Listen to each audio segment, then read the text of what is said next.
Good evening and welcome to the Hendrick Hudson Board of Education meeting. Today is Tuesday, November 21st, 2017. May we please rise and pledge allegiance to the flag. Pledge allegiance To the flag of the United States of America and to the republic for which it stands, one nation, under God, indivisible, with liberty and justice for all.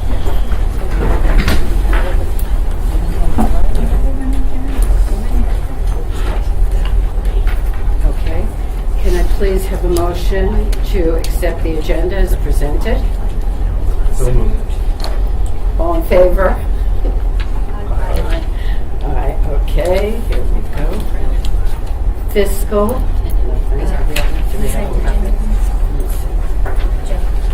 sorry. Consent agenda. Right. No, I have. Number 3. Exception of donations. Yes. Consent agenda. Can I please have a motion to accept the consent agenda? So moved. Second. All in favor? Donations, I don't see anything. There's books. Oh, here we are. Okay. The Cortland Rotary is donating dictionaries. That's wonderful. They've done that every single year for quite a while, and it's so beneficial to our children. So thank you so much to the Cortland Rotary for doing that. Can I please have a motion to accept the donation? Absolutely, that's hopefully they'll use them. All in favor? Aye. Audience comments? Next is the superintendent's report. A couple updates. Last weekend, our drama club presented Bang Bang You're Dead, and a really heavy and mature script and playwright. They did a fantastic job. I was able to make it on Friday for opening night. News Channel 12 came and interviewed Claire Carey, our director, and a number of kids beforehand, and did a really nice story about the message of that play and how it resonates and is important for kids in middle school and high school to understand and be able to appreciate. We have begun winter sports, but contests will start the first week of December for varsity and JV athletes. And oddly enough, we've had a number of academic award ceremonies. And I say oddly enough because usually we save those for the spring. But the Art Honor Society, the Math Honor Society from the high school inducted their members last 2 weeks. And for the first time ever, Blue Mountain Middle School inducted their first class of National Junior Honor Society inductees. So it's the first year that the middle school has had that program, and it was an outstanding event. I happened to attend. I know Carol was there, but for non-Board of Education purposes. So is that 8th grade or 8th graders? 8th graders. 8th grade. And they had a nice reception afterwards, and a really neat opportunity for those middle schoolers to have their academic prowess and their service commitment to service recognized. I'll leave it at that for presentations. Okay, committee reports. Does anybody have anything that they want to report, Lisa? Ladies? I went to Furnace Woods PTA meeting last week, and Joe did a wonderful presentation on Indian Point, which I think he's probably sharing tonight again. And let's see, updates from the schools, just so people know. December, make sure I get the right information here. I think it's the 9th. Is the Pancakes with Frosty? December 9th. December 9th, right? Yeah. Okay. It's December. Pancakes with Frosty, and they're going to have a lot of really cool stuff going on there. They're going to have face painting. They're going to have like craft fair kinds of stuff, and all the money raised for that is going to be used to help the cultural enrichment programs of all the elementary schools and SEPTA. So it's really going to be a great event. Encourage everybody to go to that. I'm sorry, that's a 3 PTA thing? Yeah, plus SEPTA. That's great. So, 4. Yeah. It is. It's across all the schools. And That's they're going to be great. splitting money equally. Where are they here at the high school? That's cool. Yeah. They're selling tickets in advance. There's links, lots of places coming out with the kids. It's got to get your tickets. What time does it start? start? Is it 10 o'clock, I think? No, it's gonna be before that, probably 8 or 9. It's on the calendar. Mhm. Is it on the calendar? It's on the calendar. Get your pancakes early. Here we go. 10 o'clock, 10 to 1. 10? 10 a.m. to 1. Brunch. It's brunch. Yes, your brunch pancakes. Brunch for breakfast, yeah. Let's see, other things going on that I learned about. Facilities had their meeting as well, and we talked about locks again, and just more security The truck. issues. The what? The truck. The truck. Track. Oh, the track. Oh, the track. Yes, the track was a big part of that discussion. And the condition of our track and how we can. We have the building survey every 5 years, and there are some things that must be addressed, and the track was one of them. Health and safety concern. Health and safety concern. So that was on. Like you said, all the door locks, some of them are being changed, etc. Is that throughout the district or just the high school? There's phone systems going into the classrooms, upgrades that right. are going to allow the teachers to call out and receive calls Will in. we be and- hearing more about the track in the future meeting? Yes. Yes. Listen, I went to the VPTA, and Joe also was there speaking about Indian Point, so it was very informative. Anybody else attend anything? Okay, very good.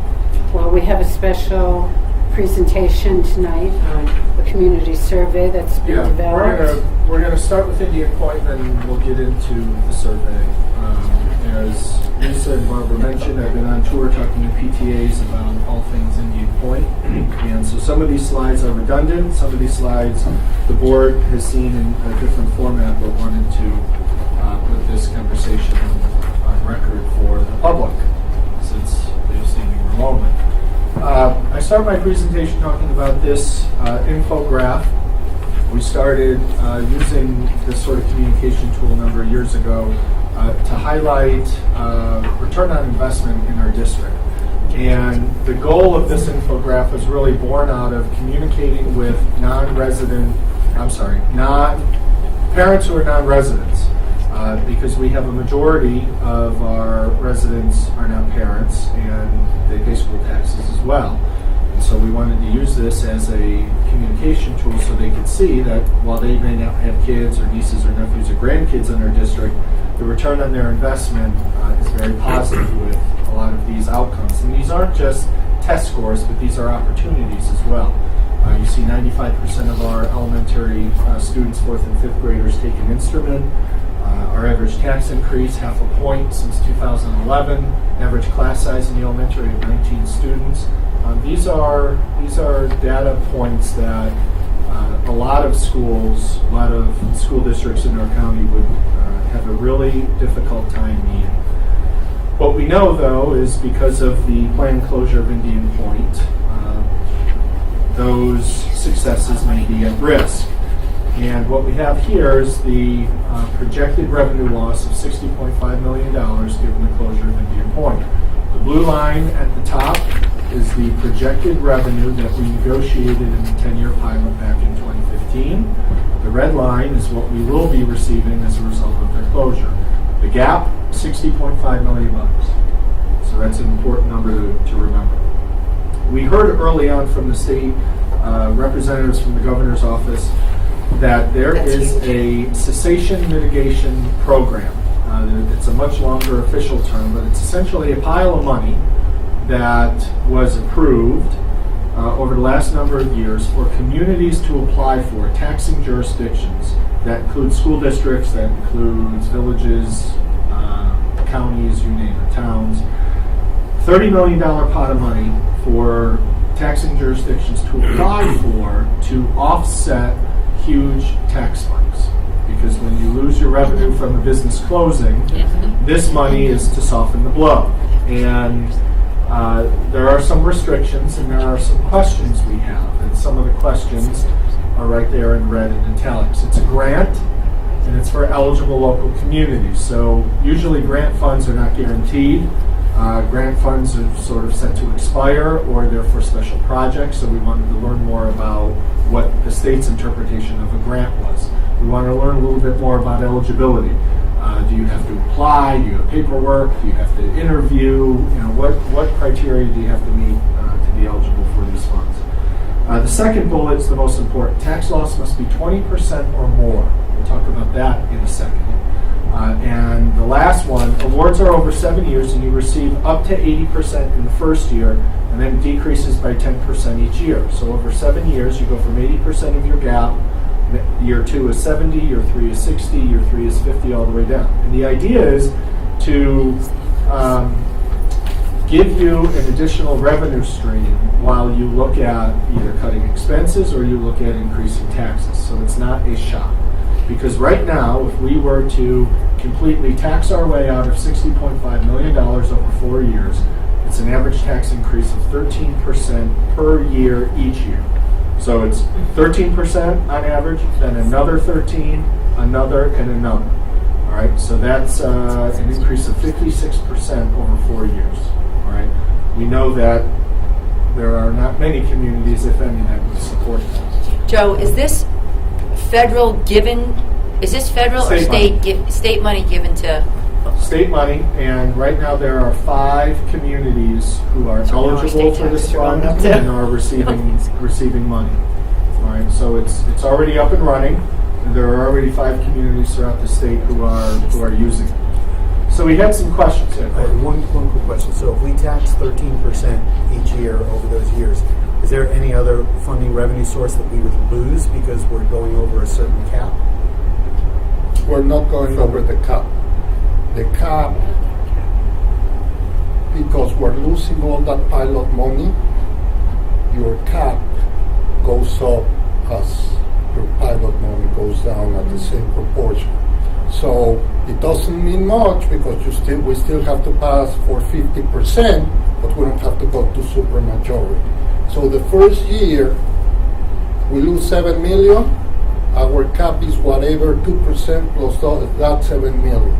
That's why if you look in the past, our tax caps were very low because we were getting all the extra money from the pilot, and that went against the cap. So now it will go in our favor, but still 50%. But we would still need a majority. And by the way, so you can understand, this 13% won't be the total increase. That will be just to make up the pilot.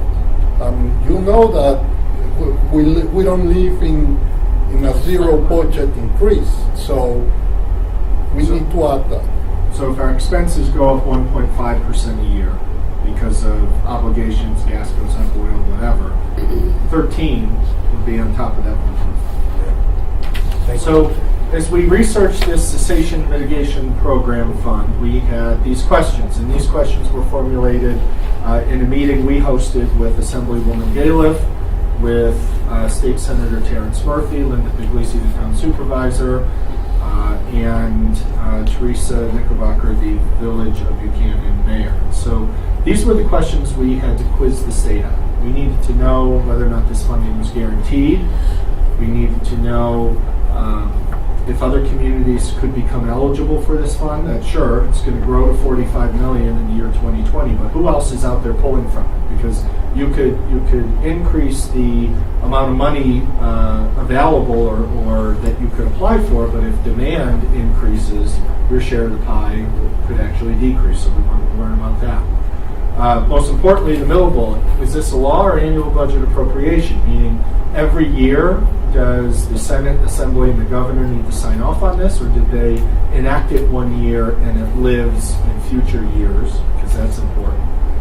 7 years of funding is nice, but eventually you get down to 0, and 7 years does go by quickly.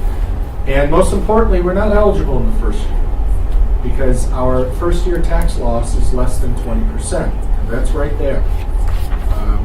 If we had the ability to zoom in, I would tell you that in the last year of being fully funded in the pilot, $24.89 million, in year 1 of the closure plan, we go down from 28.9 to 21.75. That's not a 20% hit. Is there anything we could do?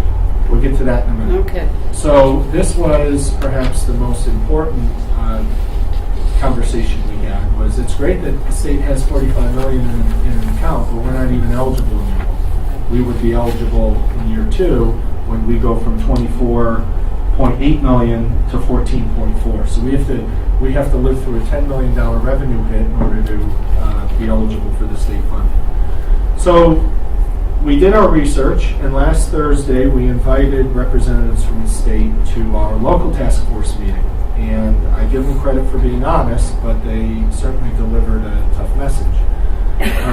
This fund, the cessation fund, is an annual appropriation. It's annually subject to budget approval. So it does not live forever because the legislature cannot essentially handcuff future legislations with this funding. So it's an annual appropriation. It's a competitive application, meaning just because you're eligible doesn't mean you'll get it. There's some bureaucracy and paperwork we would have to do or go through, but the state assured us that we would be provided technical assistance and that we wouldn't lose out because we didn't dot an I or cross a T. We also learned that this is statewide funding, that this is for every community in New York State that has a power plant close. And right now there are 5 communities or 5 taxing jurisdictions that are pulling on the 30 million to the tune of 8 million. So the way this program was presented to us back last May was there's $30 million, and in the year 2020 it grows by 15 million to 45 million. And that made us feel very, very good that, okay, there's some financial help. The reality is that's a $30 million program. It's not an annual new 30 million, sort of like our budgets were. You know, every July 1st we replenish our budget codes, and we have resources to make purchases. This is a $30 million program where in 2020, 15 million will be added to it. So we took issue with how the state was marketing this plan, because they said 30 million is eligible, or 30 million is available, and it will grow to 45 million. It will never reach 45 million, because those 5 communities are already pulling $8 million out of the $30 million funding pot. So that's 22 million, and if it just stays static in the year 2020, that 22 will become 37, but it can never ever become 45. Not without an entire new cessation plan, without it approved by the Senate, the Assembly, and the government. So we know it works because there are 5 communities pulling funds from it. And lastly, what we learned is under the current funding model, the mitigation fund will zero out. It'll be out of money in the year 2023. So even if we can receive special legislation to be eligible in year 1, we get 80%, year 2, 70, year 3, 60. There's no year 4, because that would be the year 2024. So we very professionally had disagreements with the state last Thursday, and we discussed different policy recommendations or advocacy recommendations, and they're all aimed to mitigate tax hikes. So Senator Murphy is already working on the financials of what an Indian Point specific mitigation fund would look like. What sort of funding would our entire community need to receive in order to remain whole, at least during the additional 5 years that the pilot was supposed to expire in 2025. We also are looking at Assemblywoman Galiff and Senator Murphy looking at upping that pot of money in the cessation fund to make sure there's enough money there to fund all of our communities for the entire 7 years when we become eligible in 2020. What that would mean is legislation. They would propose legislation to increase the revenue toward the cessation fund and probably some other legal mumbo jumbo, but that's something they've committed to. We want to petition the state to lower the eligibility for year 1 from 20% to 15%. That would make us eligible if the first 2 bullets were not able to be achieved. Third one, or fourth one, is earmark special funding for Indian Point communities. This would be essentially it used to be called bullet aid, where legislators could write special legislation for their communities that have financial need. We're not sure how this would work because we would need senators and state assembly folks from the Adirondacks and Buffalo to approve $60 or more million to our community. And I'm sure they would say, okay, what are you going to do for me? So there may be some technical issues with how that gets done. It doesn't mean it won't be proposed. It's just whether or not that's the right avenue to go. What we're currently working on with the state is fast-tracking the sale of Indian Point property for purposes of redevelopment. The property is 240 acres. The plant and the footprint for decommissioning will not require all 240 acres. So the state has footed the bill for an economic developer to work with Entergy and Indian Point to see if parts of that 240 acres, for lack of a better term, could be roped off and sold, and see if there's potential redevelopment. Not too sure how many businesses would want to open up or build or buy property near what will become a nuclear waste field, but hopefully not. But it's riverfront property, and it's the only significant stretch of riverfront property from New York City to Albany on the east side of the river that doesn't have a train track. So there are some selling points. And the reason we're supporting redevelopment is because that property becomes taxable again. So if you sell it and you build something, that property has value, and we would receive taxes from it, which would offset tax base. And lastly, Congressman Nita Lowey's proposals, which were made public yesterday.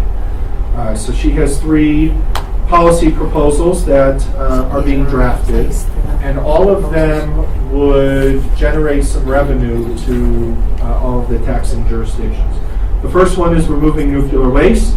Essentially what she's asking for is expediting the removal of the spent nuclear rods. Dry casks are the storage units that they go in. And she's essentially suggesting if you're going to close Indian Point because it's a nuclear power plant and it's not safe, it's going to be as equally unsafe with spent nuclear fuel rods there, whether you're making energy with it or not. Those are more dangerous. Yeah. You've got nukes on your property. They're just as dangerous even if you're not making energy. So she's trying to use the same argument that led to the closure. She's trying to use the same argument to maybe expedite the removal of the nuclear fuel rods. And if we can do that, that makes the flip of that property much more doable in a much more shorter period of time. It's going to be very typical. The Safe and Secure Decommissioning Act, same thing. She's essentially saying let's move those spent fuel rods and make sure that the federal government, the NRC, is responsible for all of the security. And the last one is the Redistribution of Fines to Our Community Act. And this essentially is a revenue maker. Right now, the NRC collects fines when nuclear plants violate whatever rules, laws, or regulations. What she's proposing is that any fines that are collected go back to the school district, the town, and the village, and not go sit in a bank account in Washington, D.C., where we're not really sure where those fines go. It's sort of like you get a speeding ticket. Where does that money really go? Does the $100 you pay for a speeding ticket get redistributed? Does it go to the town or village bottom line? Everyone sort of wonders what are we paying for? What she's suggesting here is any fines go back to the communities in terms of revenue. And then she's co-sponsoring the Stranded Act, which essentially says communities can bill the federal government for storing nuclear waste. Because when a nuclear power plant shuts down and ceases to operate, the federal government is essentially the landlord. And what she's suggesting is if the federal government's going to sit on property for 60 years, which is about the length of time to decommission a nuclear power plant, the federal government should be paying someone something for sitting on that property, really tying it up. So So hopefully these get some traction. I think they might, because right now the power in Washington lies with Republicans, and more often than not, Republicans support nuclear power, and this is a way, for them to support nuclear power without keeping the plant going. I mean, that's just a guess. Who really knows how things happen in Washington these days? But she has put that out there and is standing by those proposals, and all four of them, including the Stranded Act, can support us. We have been putting out all of our Indian Point information all over the place, website, Facebook, Twitter. We have YouTube videos. We've done podcasts. You heard earlier, I've been out to the PTAs, and really excited about the work of Power Through Cortland. This group, non-for-profit, was born really out of a group of parents that wanted to echo the work we were doing, but come at it from a more community-minded standpoint, because we get paid to pound our fist and demand better, but the governor has shown and has acquiesced on a number of education-related policies when PTAs and parents got involved. So they have done postcard writing campaigns. They have been to the Capitol. They have met with our lawmakers. So they're certainly championing our message. So any questions on Indian Point and next steps? I just, I think about the fact that Indian Point is providing so much energy to not just our area, but, a large amount of people. Has there been... No, right? There You know will the answer? be... She knows what the question is. Could you repeat the question? Has there been... No plan. That's the question. To replace the power. No plan. Has there been any surveys conducted to make sure that there is something in place to Power? make sure Replacement that power? right, Bill, the she's power, cute too, honey. is there any talk of any Yes. other company perhaps Yes. coming in and being able to take that I this know. over? What I can tell you is part of the closure process, when any power plant closes, they have to do a study for replacement power. And it's this group called the ISO, Independent System Operator. Nonpartisan, they're not on anyone's team. They do a complete survey of the power that's coming off the grid and determine if there's enough power within a certain radius to make up for that within a certain window, so that the ratepayers don't see a demand, increased demand on the grid, so our rates don't go up, and also to make sure there's enough power that there are no brownouts or blackouts. So the ISO will be conducting their study, and I believe it will either be done in December or early in 2018. And one way for Indian Point to stay open is if the ISO, if their study says there's not enough replacement power within this closure window, they can recommend that Indian Point stay open. They can't make them stay open, they recommend it. So they go to Indian Point and they say, we need your power because the replacement, the plans for replacement power aren't up and ready, they're not sufficient enough, they don't meet the threshold, that I just shared. And then they negotiate with Indian Point a price to keep Indian Point open.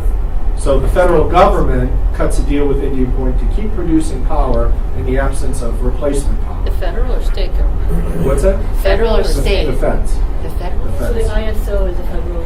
The ISO is a federal agent, part of. But then Department. the Fed pays for that, or the Feds? Yeah, Or the they state? essentially have an account that they negotiate. They negotiate with Indian Point to stay open to produce power until replacement energy can be identified. And right now there are two projects that are proposed, but there has not been a shovel in the ground. One of them is wind farms off of Montauk and the Hamptons, Right. and the second. That's going to be lovely. And the second is essentially, for lack of a better term, an extension cord that runs from Quebec or Montreal all the way under the Hudson River, 333 miles. And there are a lot of hoops to jump through. There's a lot of permits that need to be awarded. There's a whole lot of work that needs to be done. So people aren't necessarily convinced that that replacement power will be ready. Now, there's a gas-fired plant called Cricket Valley, somewhere around here, that could be up and running.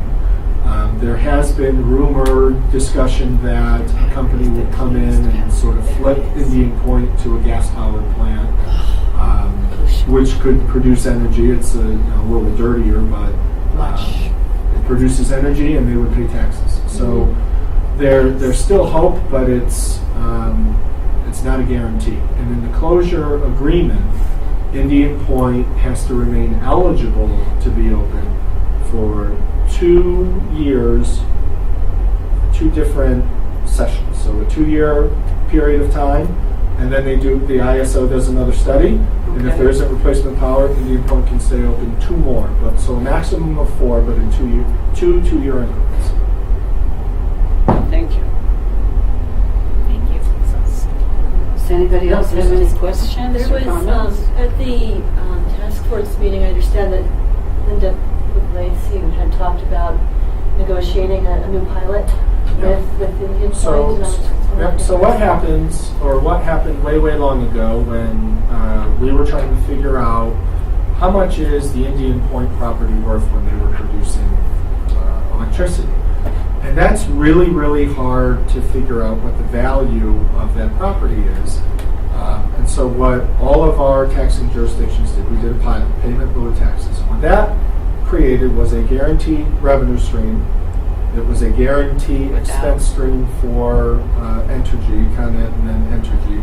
And everyone sort of agreed the guaranteed and viable revenue stream is more important than some assessor or a bunch of lawyers fighting in court about the value of the property. Next, the proceeding is called a tax certiorari. That's where you essentially fight your tax assessment, and it goes to court, and you just spend a lot of money and not getting a great outcome. So when Indian Point closes and they're no longer producing power, Indian Point would say the value of this property is nothing because it's going to take 60 years to decommission. We're not making a profit, so the property's not producing any revenue stream. It could be worth $1 because you can't touch it. What we would say is, oh no, it's worth a lot of money, 240 acres right on the river, blah, blah, blah, blah, blah, and we all would fight in court about it. And we would have to try to find some other nuclear power plant that's decommissioned, like Indian Point, another part of the country, and it's almost impossible. So what we would entertain would be a post-operation pilot, which would create another guaranteed revenue stream while they're no longer producing power. That would be another negotiation like we just went through a couple years ago. We would have our consultants, they would have theirs, and we would try to meet in the middle, but the goal would be guaranteed revenue so we can make multi-year budget projections. Anybody else? I would just like to thank you for all of the time and effort that you have put into working on this and, helping us. And Sadly. well, We're all think specialists in nuclear power. you've gone to the schools. I know you and I and Beth Gruber went out and spoke to the senior citizens, and we will continue to go out, I'm sure, and speak to a variety of groups. You have to do this. And that's a really good segue because tomorrow we are going to debut a community survey. And the community survey is twofold. One, to identify what people know and the extent that they're aware of Indian Point, so we can better direct any communications around that, or to educate our community on what they need to know and baseline information. And also to revisit some questions we had and interests we had around our facilities. So I don't know how to blow this up, but I won't. But essentially, it's a welcome. Welcome to our community survey. We're interested in your feedback. We want to hear about your perceptions of Indian Point Communications as well as our facilities. And I won't walk through all the questions, but in our previous surveys that David White did for us, former board member, We want to create some standard data sets so we can gauge responses over time and who's weighing in. So it's a simple SurveyMonkey tool, but there's a theme and a flow to the questions so we can have some longitudinal data. So we want to know where you live. We want to know if you have kids. We want to know how are you getting your news about Indian Point, so we can direct our communications that way. Let me fast forward to get to some. Here's stuff about Indian Point. How familiar are you with the timeline for the closing? This will help us direct some communication so we can get people up to speed. Barbara mentioned when we went to the senior center, they all were very astutely aware of Indian Point because most, if not all, of these folks are on fixed incomes. They and were. They're trying to figure out what to do. We get here to district infrastructure. So we're asking about their opinions of our facilities. Classrooms, exterior, we call these public spaces, foyers, gyms. So we're going from, we're losing a ton of money, but how do you feel about that? Yeah, how do you feel about it? Level of security, and then this one is really the most important one. Yeah. Last year we did a survey. Feedback indicated they would support a bond that did not increase taxes. The reality is, whatever happens with Indian Point, the cessation fund, litigation, we have aging facilities. Kids need to be in safe schools and classrooms with 21st century technology. We can't quit on the opportunities we provide our kids while we figure out Indian Point.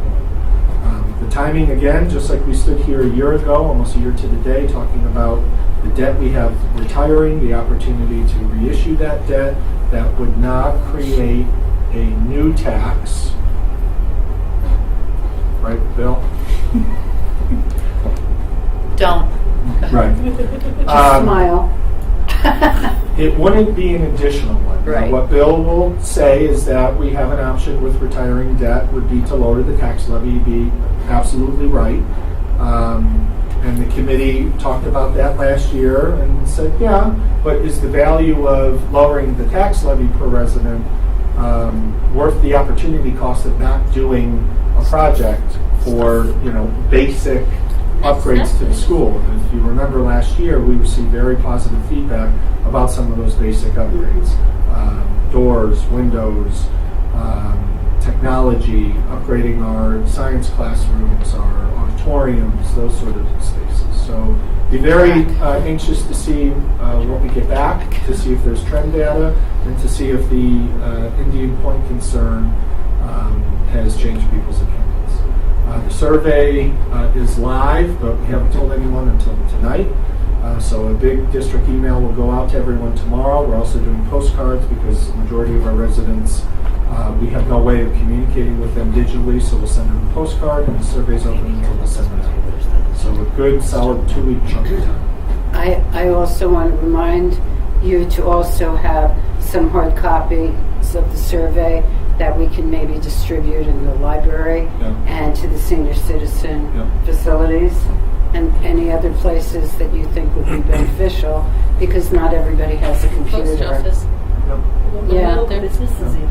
And this is not it's not a perfect instrument. And if David White was here, he would tell you that, because you can have people that click on it from anywhere and take it 10 times. But over the last number of years, we've used the same tool. We've asked similar questions, and there is some trend data. So when we get close to closing the survey on the 9th, we have another board meeting on December 13th. We can share some feedback and look at the last number of surveys we've done, I think dating back to 2004 or 6. So we'll have a pretty good handle of the temperature. So that's it. Okay.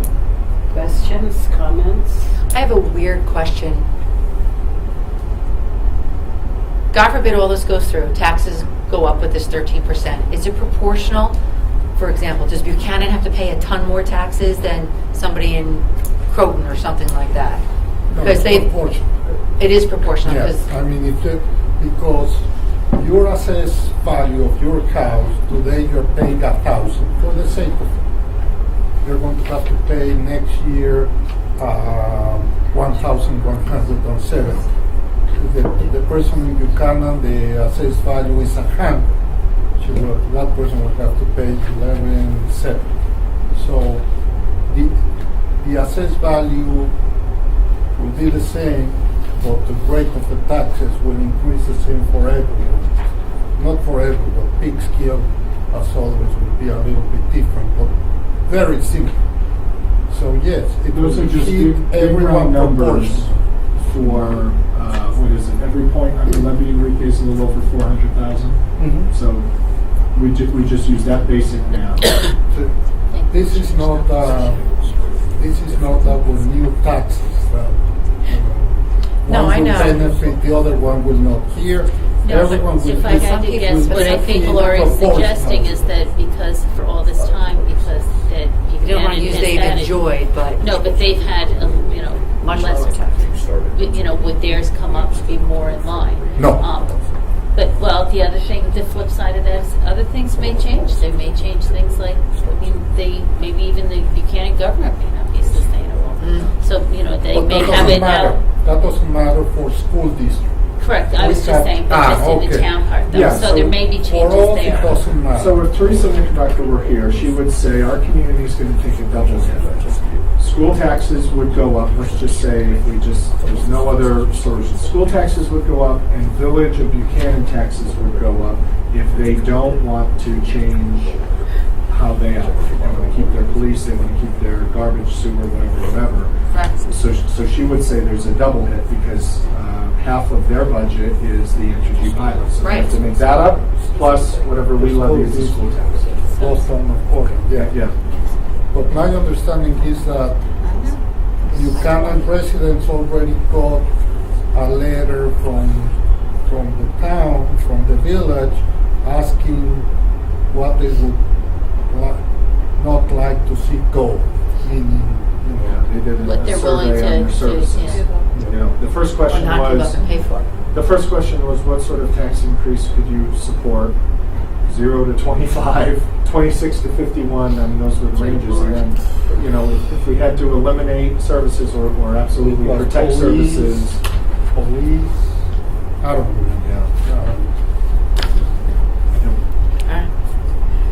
Okay. Okay. Anything else? Okay, thank you, Joe. As I said, we really appreciate your hard work. Okay, next, we have a second reading on our district computer use policy. And we have Carol, Corey, and Lori on the Go ahead, Carol. policy readings. Right, so if you remember, this is a second read on some adjustments to the district computer use policy, kind of updating the way our technology is used in the district so that we're trying to keep up with the changes. So this is policy number 4526, district computer use policy, the Hendrick Move to Hudson. waive further Further reading reading. of policy 4526. Thank you. Can I have a motion to approve? Wait, any questions or Well, comments yeah. beforehand? Yeah, I don't think so because we've already done this.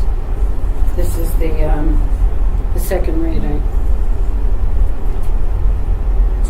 Yeah, Okay. okay. Can I have a vote, please, on whether we would like to approve this?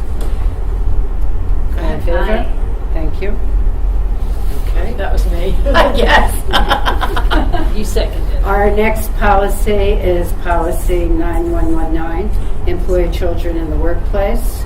This is also a second reading, and we went through three options last time, and we all sort of wanted to tweak option 2 a little bit, so this is a second reading but new wording. It's a very short, so maybe I'll read the whole thing. Okay. Any child of an employee who is not a currently enrolled student in the district will not be allowed in the school building when the employee is responsible for supervision or instruction of enrolled students. Only children enrolled as current students shall be in school buildings when the employee is responsible for supervision or instruction of enrolled students. Questions or comments? I don't think there should think be Lori has because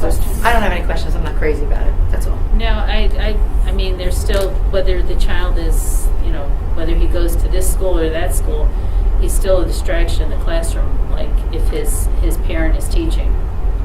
So you mean like if you have a 5th grade child and a 2nd grade teacher who's Well, I was supervising thinking I was students, thinking or- more like a 5th grade child, who might be up in high school or might be up, parents are the grades are anywhere. I don't know what you're saying. Oh, Well, I'm so it saying, says yes, I enrolled think that a students kid, in the district. having a child who doesn't belong in that classroom, and he could be 5 years older, 5 years younger, he could be the same age. He still, or she, may be a distraction to the teacher who's trying to do his or her job. Because So- the policy says student enrolled in the district. It doesn't specify that the student needs to be enrolled in that teacher's classroom. No, I appreciate that. I mean, and No, it's that's so. what I'm clarifying what you're saying. Yeah. But I just think that it's, again, bring your kid to work day. Everybody knows you're not as effective that day. So, My point was, for example, tomorrow in our school, we don't have classes, we have service day. And some teachers are bringing their children in because it's just an experience that we don't mind them having. So you have students there. But we're all in they're- charge of kids. We're all in charge of kids. But some people are going to clean up tomorrow's service day in our school. So every kid in our school is assigned to teachers.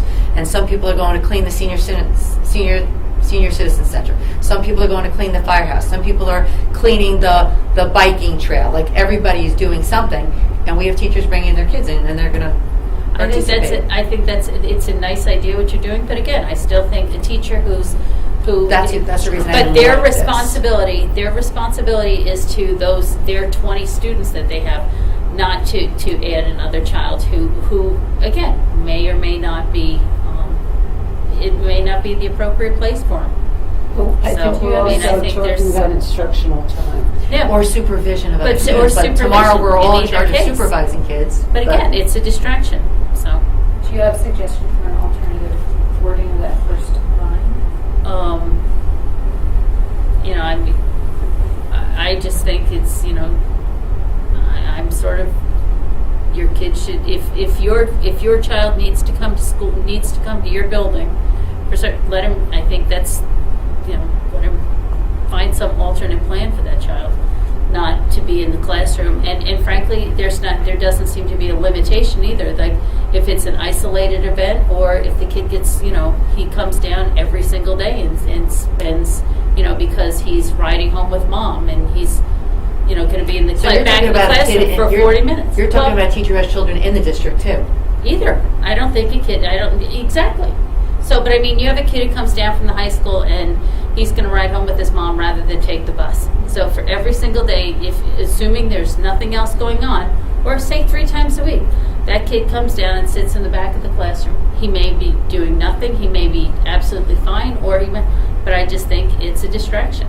I But think then, that teacher is responsible for X that. number of kids, not for having, X number of kids plus her child in that classroom. It's not specific It's not enough specific to in address this that policy. No, it's not. That's so I See, just. I'm thinking it's too specific, and Mary Pat is thinking it's not specific specific. enough. No, I don't Because think- It's not, it definitely is, with your situation, how does the school district deal with the insurance liability issues? Well, anytime schools have insurance for anybody who's on their grounds, it doesn't. So whether you're a stranger walking in, I mean, if God forbid I was a thief or something coming in, believe it or not, that person is covered with insurance. Correct? Correct. That's from right. You have insurance. It doesn't.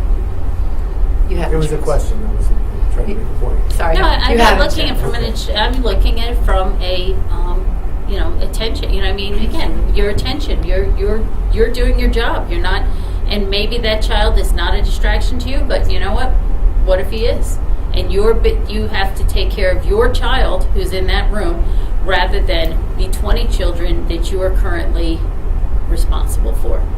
And there's an argument you can take care of 21, but and there's not a limitation that says that they could come down every day, or they can once on isolated days, or So playing devil's advocate.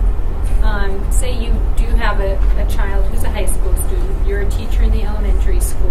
We sometimes have high school students come down and do like guest reading at the elementary school. Or tutoring. or tutoring or things like that. So we don't want to make it too restrictive to prevent Correct, but that not every kind of child thing, is but like that. it's- Not every no, child is no, I going agree. to, 3 days a week sit and, help. I'm not disagreeing with you. I'm just So. thinking about how we could wordsmith it to cover And again, without this, making it too restrictive, because you don't want to make, obviously, you don't want to make the policy too restrictive, otherwise it's. no, I'm just, not again, I'm being devil's advocate. Again, I look at it as the teacher's responsibility is to those, at that, during that 9 to 3 or whatever their assigned day is, their responsibility is to those children in that classroom at that moment. And if, and if these other children come, and frankly, what happens if, he comes down, he brings a friend? I mean, I think you need to have clear-cut definition of what is and isn't, and can you bring the neighbor's kid too? I mean, I'm saying can Right, go and anywhere. there is another situation too, where you have a second grade teacher with a kid in 4th grade, and they're enrolled in the district, and they're even enrolled in your building, and should they be hanging out in your classroom while they're waiting for something else like that? So It's hard, you it's can very go- specific. All right, go on and on and on. maybe you One- can take it back and just, That's what I'm thinking. too, yeah, is maybe we just should try discuss and this. discuss it in your committee and see if maybe We gave you could- 2 options. You want a third? We want it a little better.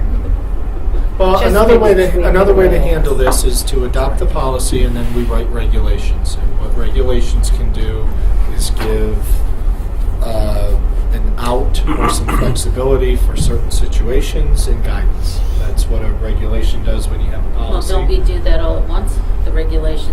You don't have to. I think it's- the I think it would be regulations. something better for The them to do. regulations don't necessarily. Well, regulations technically aren't approved by the board. Just the policy. The regulations are really how you implement it.